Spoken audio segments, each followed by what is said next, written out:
ìṣọ̀kan ọmọ Yorùbá lè dìde kẹsàtà ìfẹ́lá síwájú fẹ́lá kọjá òfin dágbére ìbò wọn.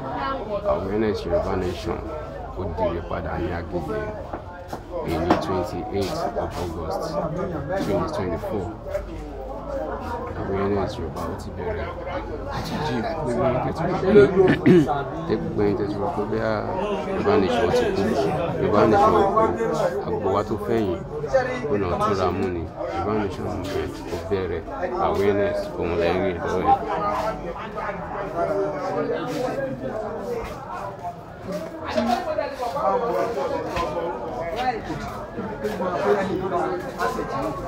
Bẹ́ẹ̀ni wá sọ pé òun kọ́ lóní kí mo dẹ̀ kó lóní tí ìbá sọ̀rọ̀ kí ni ẹ̀ máa gún mi ẹgbẹ́ kìíní sí so mo ṣe alájà ẹ̀mú èèyàn mẹ́rin mọ́ra yín ní ìkọ̀ láti ṣe nígbà tó wá dé ọdún náà because èmi máa ń láìkò òtítọ́ sẹ́ni báìbù ní sí wá pé oníkẹ́yìn máa dé òtítọ́ yóò sọ yín di òmìnira. Báwọn ará láti náà tó ń pèsè sọ Israel. Múlò akọ́wà lákànnà múlò. Àwọn ará Israel. Ṣẹ́rí ẹ̀pọ̀kọ̀ tọ̀rọ̀ yín, mo rọ̀ yín fọ̀rọ̀ yín. Bàbá máa ṣe lórí ẹ̀. Ẹ má máa gbọ́ wọn ní ẹbẹ̀ ẹ tún di apẹ̀désàlẹ̀. Ọ̀rọ̀ mi ò jẹ́ lọ.